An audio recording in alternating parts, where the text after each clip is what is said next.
Hello good morning guys. आज फेरि पनि मैले फर्स्ट भ्लग स्टार्ट गर्दैछु। साथीहरू कस्तो लाग्छ कमेन्टहरू गर्नु होला। अनि सबै सन्चै हुनुहुन्छ भन्ने आशाको साथमा न्यू भ्लग। सो अहिले चाहिँ हामी बुनीहरू चाहिँ यहाँ अगाडि हिँड्दैछ। अहिले चाहिँ हामी पर के भन्छ बैगुनहरू अनि मुला सागहरू रोपेको जग्गामा जान आँटेको छौँ। तपाईँहरूलाई म के कस्तो हुन्छ देखाउँदै गर्छु ल गाइस। अन्तदेखि अहिले चाहिँ म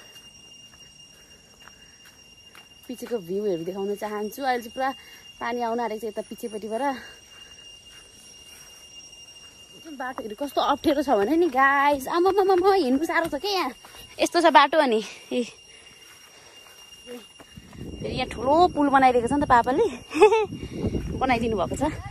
वाउ दालबारी गाइस, हेर्नुहोस् दालहरू पनि यहाँनिर पुरा फुल्दैछ। वाउ यस्तो सुहाना मौसम छ कि आज। आमामामा कस्तो माइन्ड फ्रेस भयो कि। अघिसम्म त कस्तो टाउको दुख्ला दुख्ला जस्तो हुँदै थियो। यता हेर नि तिमीहरू पनि हाई भन न।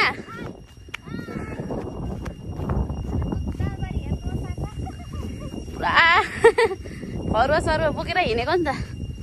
अन्त हेर्नु न, वाउ धानहरू लडेर यस्तो भएको छ।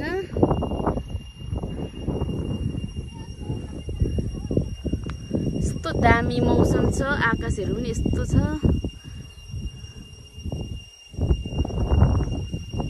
अनि यता चाहिँ म कस्तो हावा आउँदैछ कि मेरो चुल पनि यस्तो उडाउँदैछ। आमामामा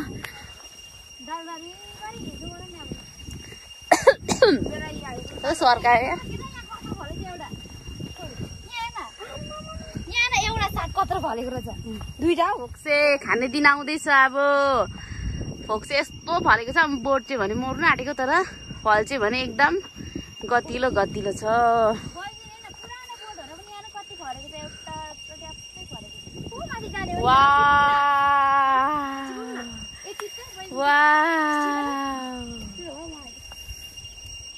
बुढीहरू चाहिँ एकदम टिप्दैछ बैगुनहरू सब्जीहरू।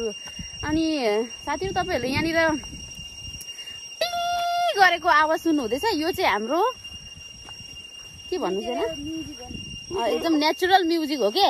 बिहान घाम झुल्किएदेखि बेलुका घाम डुबिन्जेलसम्म, रात परिन्जेलसम्म यो किरा चाहिँ कराउँछ। त्यो त अब तपाईँहरूलाई पनि थाहा नै छ होला यो किरा कहाँ कहाँ कराउँछ भनेर। यस्तै जङ्गलको वरिपरि भैरवी घारी हुँदी, चिलाउने घारी हुँदी, यस्तै गाउँ हुँदी चाहिँ यस्तो किराहरू कराउँछ के। आइको गल्यो भयो। आम्मामा किराहरू गरेर उपाय छैन गाइस। यहाँ त पुरा मेरो त दिमागै खराब गर्छ जस्तो भयो मलाई देख्दैछ होला नि त नि। अनि गाइस हामी चाहिँ यहाँनिर जुन मैले अघि भनेको जग्गामा आइपुग्यौँ मुला गर्नु साग गर्नु। तर यहाँ मुलाहरू चाहिँ अलिक ठुल्ठुलै भएछ, सागहरू चाहिँ मसिनो भएको कारणले गर्दाखेरि देखिँदैन क्या। अहिले चाहिँ म देखाउँछु। अनि यहाँनिर बैगुनको बोट, तितेरीको बोटहरू पनि छ, दालको रुखहरू पनि छ। दालको त रुख हुँदैन त, दालको बोटहरू पनि छ। अनि सानो सानो उखुको रुखहरू पनि छ। अनि सबैलाई यसरी फलेको छ अर्ग्यानिक बैगुनहरू यहाँनिर। थकिली टोको मलाई, उयो जुकाल टोकेछ मलाई। उयो आस कस्तो दामी बैगुनहरू फलिरहेछ कि गाइस, हेर्नुहोस् न।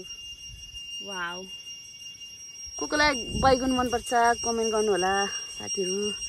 फलेको रुख पनि छ, तितेरीको रुखहरू छ। अन्तदेखि यहाँनिर बुनुले चाहिँ के भन्छ मुलाहरू गोड्दैछ। मुलाहरू चाहिँ यसरी लाइनले रोपेको थियो नि त।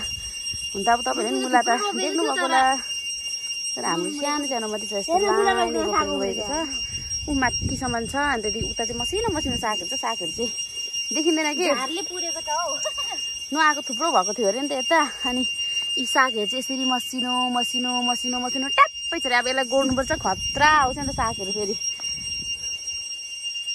त्यस आजको मौसम चाहिँ दामी छ कि, पुरा कस्तो पानी पर्छ जस्तो कुरो। फेरि हिजो फेरि पुरा धेर घाम लागेर कहाँ हिँड्न सक्नु भएको थियो। अनि आज चाहिँ अलिक धुम्म भएकोले गर्दाखेरि हामी पनि यहाँनिर मुला गर्नु आएको छौँ।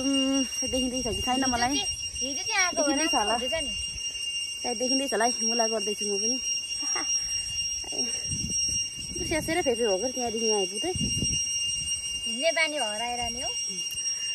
सो गाइस भेट्दै गरौँ ल। अहिले गोडिसकेपछि फेरि म देखाउँछु ल। सो गाइस अहिले चाहिँ मुलाहरू गोडेर सकिसकेको छ। अनि साग पनि यहाँ गोड्दै थियो। साग चाहिँ साह्रो मसिनो छ नि त, यस्तो मसिनो छ। अनि त्यतिकै सागहरू पनि गोड्दै थियो। यहाँ अचानकमा पानी आउन आँट्यो, त्यही भएर हामी घर जान। ल साथीहरू, अब चाहिँ पानी आयो, त्यही भएर हामी चाहिँ घर गएको है। अब घर गएको अगाडि पछाडि सबै हिँड्दैछन्।